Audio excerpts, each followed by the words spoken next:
ഇന്ന് മൂപ്പര് ഒരു ഫേസ്ബുക്ക് പോസ്റ്റ് ഇറങ്ങിക്കുന്നത് ശിവൻകുട്ടി എന്താണെന്ന് അറിയോ? ഈ വിവാദമൊന്നുമില്ല. അതായത് CPI തർക്കമോ അല്ലെങ്കിൽ CPI ഇതില് വിയോജിച്ച് നിൽക്കുന്നതോ അവര് മന്ത്രിസഭാ യോഗം ബഹിഷ്കരിക്കുന്നതോ ശിവൻകുട്ടി ഛർദി വാരി തിന്നതോ അല്ലെങ്കിൽ പറഞ്ഞ വാക്ക് മാറ്റി പറഞ്ഞതോ ഒന്നുമല്ല. മൂപ്പരുടെ പ്രശ്നം എന്താണെന്ന് അറിയോ? സുരേഷ് ഗോപിനെ വീണ്ടും ചൊറിയാൻ വേണ്ടിയിട്ട് ഇന്നൊരു ഫേസ്ബുക്ക് എഴുതിയിട്ടുണ്ട് കേട്ടോ. സുരേഷ് ഗോപിയുടെ ഭാഷ നന്നല്ല. അതാണ് ഇന്നത്തെ ശിവൻകുട്ടിയുടെ ഏറ്റവും പുതിയ കണ്ടുപിടുത്തം. ശിവൻകുട്ടിയുടെ ഏറ്റവും പുതിയ ഫേസ്ബുക്ക് പോസ്റ്റ് പറയുന്നു, ഇന്നത്തെ ഏറ്റവും വലിയ പ്രശ്നം, കേരളത്തിലെ ഏറ്റവും വലിയ പ്രശ്നം എന്താണെന്ന് അറിയോ? ഇതൊന്നും അല്ല, ഈ ശബരിമലയിലെ സ്വർണ്ണക്കൊള്ള എന്നൊന്നും പറയുന്ന ഒരു പ്രശ്നമല്ല.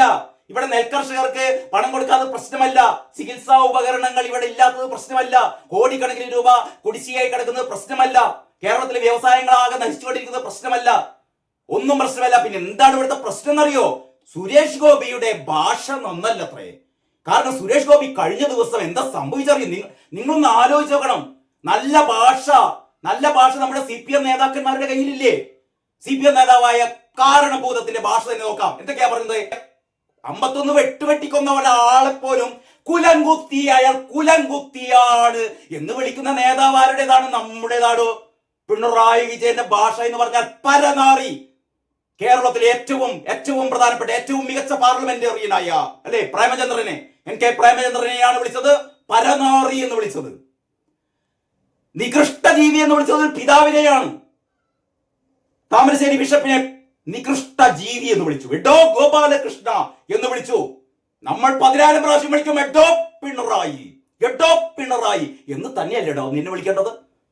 ഗോപാലകൃഷ്ണനെ എഡോ ഗോപാലകൃഷ്ണ, ഏറ്റവും മികച്ച പത്രാധിപരെ എഡോ ഗോപാലകൃഷ്ണ എന്ന് വിളിക്കാമെങ്കിൽ ഇവിടുത്തെ ജനങ്ങൾക്ക് 1000 വട്ടം നിന്നെ എഡോ പിണറായി, പരനാറി, നികൃഷ്ട ജീവി എന്നൊക്കെ വിളിച്ചുകൂടെ?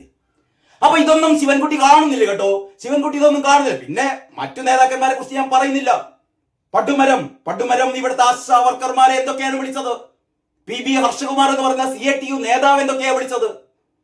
ഗോപിനാഥ് എന്ന് പറയുന്ന മറ്റൊരു നേതാവ് ഇവിടുത്തെ ആശാ വർക്കർമാരെ എന്തൊക്കെയാണ് വിളിച്ചത്?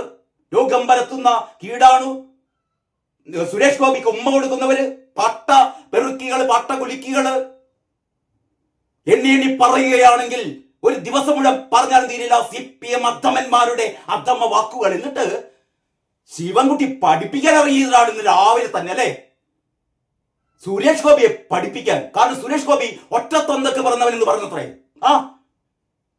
അത് വലിയ പ്രശ്നമാണ്. കേരളം ഇന്ന് ആകെ നേരിടുന്ന പ്രശ്നം. അടുത്ത തിരഞ്ഞെടുപ്പിലൊക്കെ ശിവൻകുട്ടിയുടെ ഏറ്റവും പ്രധാനപ്പെട്ട പ്രശ്നം എന്താണെന്നറിയോ? കേരളം അഭിമുഖീകരിക്കുന്ന ഏറ്റവും പ്രശ്നം സുരേഷ് ഗോപിയാണ്. സുരേഷ് ഗോപി എന്ന് പറയുന്ന ആ കേന്ദ്രമന്ത്രി ഇവിടെ വന്നിട്ട് മോശം ഭാഷ പ്രയോഗിക്കുന്നു. എങ്ങനെ സഹിക്കും നമ്മൾ? ഒറ്റ തന്തൊക്കെ പറഞ്ഞവൻ എന്ന് പറയുന്നു.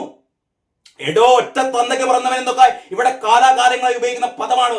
നിങ്ങൾ ഈ പൊളിറ്റിക്കൽ കറക്റ്റ്നസ് നോക്കിക്കഴിഞ്ഞാൽ ഇവിടെ ഒരു കാര്യം നമുക്ക് പറയാൻ പറ്റില്ല. കഴിഞ്ഞ ദിവസം കൽപ്പറ്റ നാരായണ മാഷ് കഴിഞ്ഞ ദിവസം പറഞ്ഞു പൊളിറ്റിക്കൽ കറക്റ്റ്നസ് പറയുമ്പോ ഇപ്പൊ VKN ഒക്കെ ഇപ്പൊ എഴുതുകയാണെങ്കിൽ എഴുതാൻ പറ്റില്ലായിരുന്നു. VKNനൊന്നും ഇപ്പൊ എഴുതാൻ പറ്റില്ലായിരുന്നു. വേളൂർ കൃഷ്ണൻകുട്ടിക്ക് എഴുതാൻ പറ്റില്ലായിരുന്നു. ഒരു നർമ്മ കഥാകാരന്മാർക്ക് ഇപ്പൊ എഴുതാൻ പറ്റില്ലായിരുന്നു. സുമാർ അഴീക്കോടിനൊന്നും സംസാരിക്കാൻ പറ്റില്ലായിരുന്നു. കാരണം ഏത് വാചകത്തിലും അതിന്റെ പൊളിറ്റിക്കൽ കറക്റ്റ്നസ് നോക്കി നിൽക്കുന്ന കുറെ എന്താ പറയാ പൊളിറ്റിക്കൽ കറക്റ്റ്നസിന്റെ പ്രവാചകന്മാർ പറയട്ടെ, അവർ പറഞ്ഞോട്ടെ.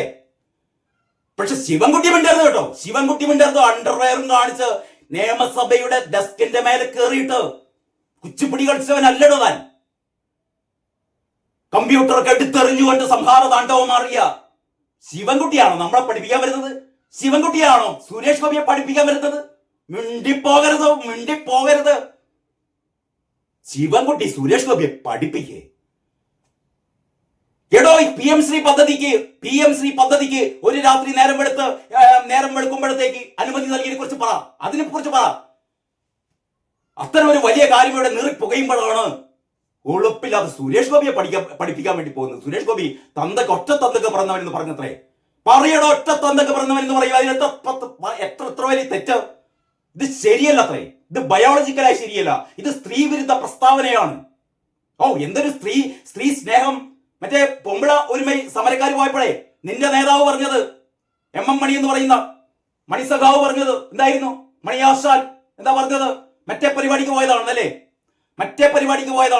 നിങ്ങൾക്ക് മറ്റേ പരിപാടി എന്ന് പറയാം അല്ലെ? സുരേഷ് ഗോപിക്ക് ഒറ്റ തന്തൊക്കെ പറഞ്ഞവൻ എന്ന് പറഞ്ഞുകൂടാ. സുരേഷ് ഗോപി പറഞ്ഞു ഞാനൊരൊറ്റ തന്തൊക്കെ പറഞ്ഞവനാണ്. കേട്ടോ, അത് പറയണമെങ്കിൽ ഒറ്റ തന്തൊക്കെ പറഞ്ഞുള്ളൂ. അതുകൊണ്ട് തന്നെയാണ് സുരേഷ് ഗോപി അങ്ങനെ പറഞ്ഞത്. എന്നിട്ട് അതിലെ പൊളിറ്റിക്കൽ കറക്റ്റ്നെസ് നോക്കുകയാണ്. അത് സ്ത്രീവിരുദ്ധ പ്രസ്താവനയാണ്, അത് ഭാഷാപരമായ തെറ്റായ പ്രയോഗമാണ്, പാട്രിയാർക്കിയുടെ പ്രതിഫലനമാണ്. ഇതൊക്കെ ആരെഴുതി കൊടുത്തതാണോ? മറ്റേ സെന്റ് റീത്താസ് സ്കൂളിലെ പ്രശ്നത്തിലാകെ നാണം കെട്ടില്ലേ, ഹൈക്കോടതി ഓടിച്ചില്ലേ? ഭരണഘടന അറിയില്ല, ഇന്ത്യയിലെ നിയമങ്ങൾ അറിയില്ല, ഹൈക്കോടതി വിധികൾ അറിയില്ല, ഒരു പുല്ലും അറിയില്ല. വിദ്യാഭ്യാസ മന്ത്രി അത്രേ. ഇതാ നിങ്ങൾ നോക്കണം ആ ഫേസ്ബുക്ക് പോസ്റ്റ്. ഒറ്റ തന്തക്ക് പിറന്നവൻ പ്രയോഗം ജീവശാസ്ത്രപരമായ അറിവില്ലായ്മയെന്ന് ശിവൻകുട്ടി. അപ്പോൾ ശിവൻകുട്ടി ഇന്നു മുതൽ കേരളത്തിലെ എല്ലാവരെയും പഠിപ്പിക്കാൻ വേണ്ടി പോവുകയാണ്. ഭാഷാപരമായ ഔന്നത്യത്തെ കുറിച്ച് പഠിപ്പിക്കാൻ വേണ്ടി പോവുകയാണ് കേട്ടോ. അയാളുടെ ഫേസ്ബുക്ക് പോസ്റ്റാണ് ഇതാ. ഫേസ്ബുക്ക് കുറിപ്പിന്റെ പൂർണ്ണ രൂപം ഞാൻ വായിക്കാം, ചിരിക്കരുത് കേട്ടോ. നമ്മുടെ പൊതുമണ്ഡലത്തിൽ പ്രത്യേകിച്ച് രാഷ്ട്രീയ വാദപ്രതിവാദങ്ങൾക്കിടയിലും വ്യക്തിപരമായ തർക്കങ്ങൾക്കിടയിലും ഒറ്റ തന്തയ്ക്ക് പിറന്നവൻ എന്ന പ്രയോഗം ഒരു വെല്ലുവിളിയായോ അധിക്ഷേപമായോ ഉപയോഗിക്കുന്നത് ശ്രദ്ധയിൽപ്പെടാറുണ്ട്. ഈ പ്രയോഗം പേറുന്ന അർത്ഥതലം അങ്ങേയറ്റം സ്ത്രീ വിരുദ്ധവും അബദ്ധജടിലവും കാലഹരണപ്പെട്ടതുമാണ്. സുരേഷ് ഗോപി ശ്രദ്ധിക്കട്ടോ. സുരേഷ് ഗോപിയോടാണ് ആര് പറയുന്നത്? ശിവൻകുട്ടി മന്ത്രി പറയുന്നത്. കാരണം ലോകത്തിലെ ഏറ്റവും പ്രബുദ്ധനായ, കേരളത്തിലെ ഏറ്റവും സംസ്കാര സമ്പന്നനായ, വിദ്യാഭ്യാസത്തിന്റെ എന്താ പറയാ ആൾരൂപമായ വി ശിവൻകുട്ടി പറയുകയാണ് കേട്ടോ, നിങ്ങൾ ഭാഷ പ്രയോഗിക്കുമ്പോൾ ശ്രദ്ധിക്കണം. ഇതാ ബാക്കി. എന്താണ് ഈ പ്രയോഗത്തിലെ ശരികേട്? അത് സ്ത്രീ വിരുദ്ധമാണ്. ഒറ്റ തന്ത എന്ന പ്രയോഗം ഒരു വ്യക്തിയുടെ മാന്യത അളക്കുന്നത് പിതൃത്വത്തെ മാത്രം അടിസ്ഥാനമാക്കിയുള്ളതാണ്. അത് അങ്ങേയറ്റം പുരുഷാധിപത്യപരമായ ഒരു കാഴ്ചപ്പാടാണ്. ഇതിലൂടെ ഒരു വ്യക്തിയെ അധിക്ഷേപിക്കുന്നതിനൊപ്പം ആ വ്യക്തിയുടെ അമ്മയെയും സ്ത്രീത്വത്തെ ആകമാനവും അപമാനിക്കുകയാണ് ചെയ്യുന്നത്. ഒരു കുഞ്ഞിന്റെ ജനനത്തിൽ അച്ഛനോടൊപ്പം തുല്യ പങ്കുവഹിക്കുന്ന അമ്മയെ പൂർണ്ണമായും അദൃശ്യമാക്കുന്ന ഒരു ഫ്യൂഡൽ പ്രയോഗമാണ് ഒറ്റത്തന്തയ്ക്ക് പിറന്നവൻ എന്നുള്ളത്. ഈ സിനിമക്ക് തിരക്കഥ എഴുതുന്ന ആൾക്കാരൊക്കെ ഇതൊക്കെ ശ്രദ്ധിക്കണം കേട്ടോ. ഇനി മുതൽ ഈ മദ്യം ആരോഗ്യത്തിന് ഹാനികരമാണ്, സിഗരറ്റ് വലിയ ആരോഗ്യത്തിന് ഹാനികരമാണെന്നൊക്കെ പറയുമ്പോൾ ഒറ്റത്തന്ത പ്രയോഗം നമ്മുടെ സംസ്കാരത്തിന് അപമാനകരമാണ്. അതുകൊണ്ട് ഇനി മുതൽ ഒറ്റത്തന്ത പ്രയോഗം ആരും ഉപയോഗിക്കരുത്. സുരേഷ് ഗോപി പ്രത്യേകം ശ്രദ്ധിക്കണം. ഇനി ഒറ്റത്തന്തക്ക് പിറന്നവൻ എന്ന് പറയരുത്, പല തന്തക്ക് പിറന്നവൻ എന്നൊക്കെ പറഞ്ഞോ, അതൊന്നും പ്രശ്നമില്ല. അതൊക്കെ സഖാക്കൾക്ക് ഹരമുള്ള കാര്യമാണ്. അതുകൊണ്ടാണ് പറഞ്ഞത് മറ്റേ പരിപാടിക്ക് പോയതാണെന്ന്. മണിയാസാൻ എന്റെ മക്കളെ, നിങ്ങൾക്കൊക്കെ എങ്ങനെയാണോ ഇങ്ങനെ മുദ്രാവാക്യം വിളിച്ചിങ്ങാണ്ട് ഈ തീട്ടക്കമ്മിയൊക്കെ ഇത്രയും അറിവ്, ഇത്രയും ബോധമില്ല എന്ന് പറഞ്ഞാൽ എന്നോ വിദ്യാഭ്യാസ മന്ത്രി ഈ കസാരയിൽ നിന്ന് തൂക്കിയെടുത്ത് എറിയേണ്ടതാണ്. വിദ്യാഭ്യാസ മന്ത്രി അത്രേ സുരേഷ് ഗോപിയെ പഠിപ്പിക്കാൻ വന്നിരിക്കുന്നു അല്ലേ. ഇനി ബാക്കിയതാ, അത് അബദ്ധജടിലവും അശാസ്ത്രീയവുമാണ്. മനുഷ്യർക്ക് ഒന്നിലധികം ബയോളജിക്കൽ പിതാക്കൾ ഉണ്ടാവുക എന്നത് ശാസ്ത്രീയമായി അസാധ്യമായ കാര്യമാണ്. മൂപ്പരിങ്ങനെ ബയോളജിക്കൽ ക്ലാസ് എടുക്കുക കേട്ടോ. എന്നിട്ടും ഒറ്റത്തന്തയ്ക്ക് എന്ന പ്രയോഗം ഒരു അസാധാരണമായ യോഗ്യതയായി അവതരിപ്പിക്കുന്നത് തികഞ്ഞ അസംബന്ധമാണ്. ഇത് കേവലം അധിക്ഷേപം മാത്രമല്ല, അടിസ്ഥാനപരമായ ജീവശാസ്ത്രപരമായ അറിവില്ലായ്മ കൂടിയാണ് തുറന്നു കാട്ടുന്നത്. പിന്നെ അത് മനുഷ്യവിരുദ്ധമാണ്. ഒരു വ്യക്തിയുടെ നിലപാടുകളുമായോ ആശയങ്ങളുമായോ വിമർശിക്കുന്നതിന് പകരം അയാളുടെ ജനനത്തെയും മാതാപിതാക്കളെയും സംബന്ധിച്ച അധിക്ഷേപങ്ങൾ ഉന്നയിക്കുന്നത് പരിഷ്കൃത സമൂഹത്തിന് ചേർന്നതല്ല. ഒരാളുടെ അസ്തിത്വത്തെ ചോദ്യം ചെയ്യാൻ ജനനത്തെ ഉപയോഗിക്കുന്നത് മനുഷ്യത്വ വിരുദ്ധമാണ്. സുരേഷ് ഗോപി, താങ്കൾ ചെയ്യുന്നത് മനുഷ്യത്വ വിരുദ്ധമാണ് കേട്ടോ. താങ്കൾ അന്ന് വർഷങ്ങൾക്ക് മുമ്പ് ബെൻസിനെയും ബെൻസിയെയും കാണാൻ വേണ്ടിയിട്ട് ഇവിടുത്തെ കേരളീയ സമൂഹമാകെ അകറ്റി നിർത്തിയ ആ എയ്ഡ്സ് ബാധിച്ച HIV ബാധിച്ച കുഞ്ഞുങ്ങളെ ചേർത്ത് നിർത്തിക്കൊണ്ട് കേരളീയ സമൂഹത്തിന് ഉദാത്തമായ മാതൃക കാണിച്ചത് സുഷമാ സ്വരാജും, അന്നത്തെ കേന്ദ്രമന്ത്രിയായിരുന്നു സുഷമാ സ്വരാജും, പിന്നെ നിങ്ങളുമായിരുന്നു.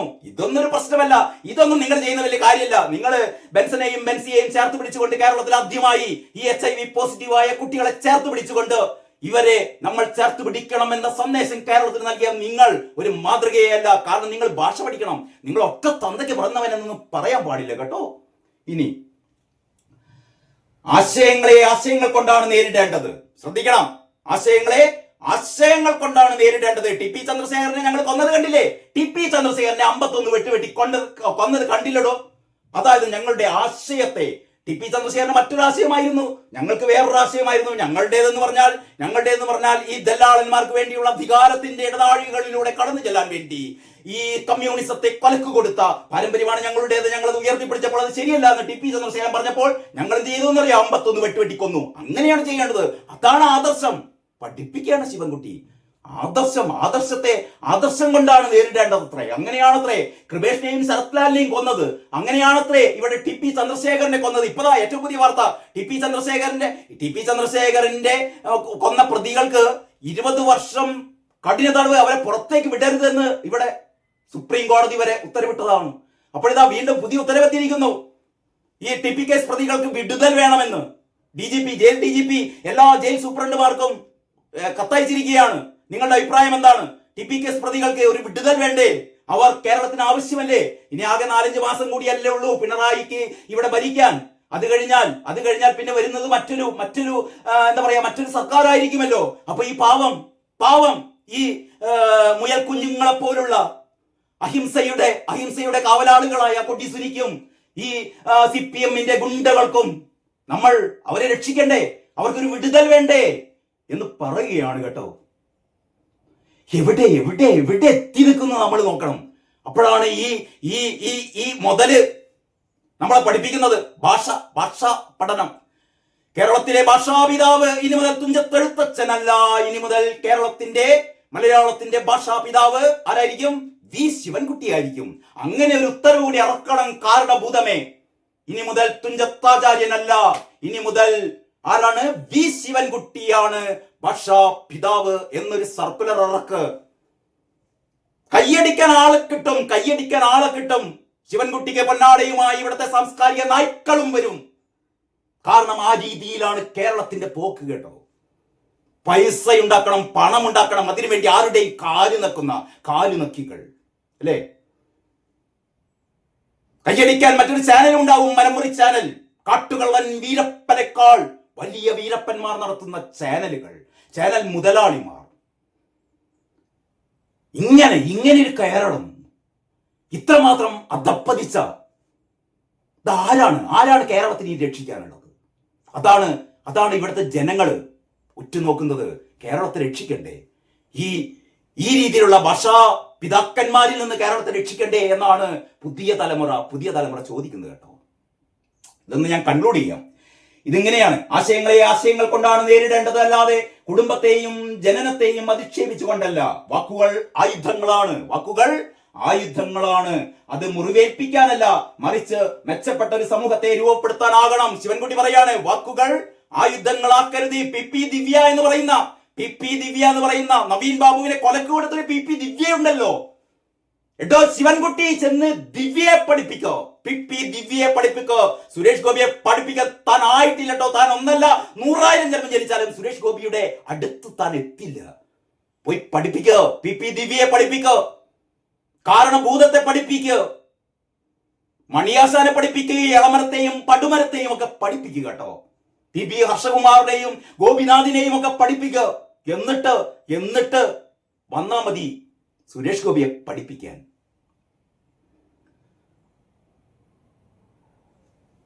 നമ്മുടെ പൊതുമണ്ഡലം കൂടുതൽ സംസ്കാര സമ്പന്നമാകാൻ ഇത്തരം പിന്തിരിപ്പൻ പ്രയോഗങ്ങളെ ബോധപൂർവം ഒഴിവാക്കാൻ നമുക്ക് ഓരോരുത്തർക്കും, പ്രത്യേകിച്ച് പൊതുപ്രവർത്തകർക്ക് ഉത്തരവാദിത്തമുണ്ട് എന്ന് പറയുന്ന ഒരു സതുദ്ദേശപരമായ ഒരു പ്രഖ്യാപനത്തോടെയാണ് ഈ മന്ത്രി പുങ്കവൻ തന്റെ ഫേസ്ബുക്ക് പോസ്റ്റ് അവസാനിപ്പിച്ചിരിക്കുന്നത്. കയ്യടിക്കാൻ തങ്കമ്മികളെ, കയ്യടിക്ക്.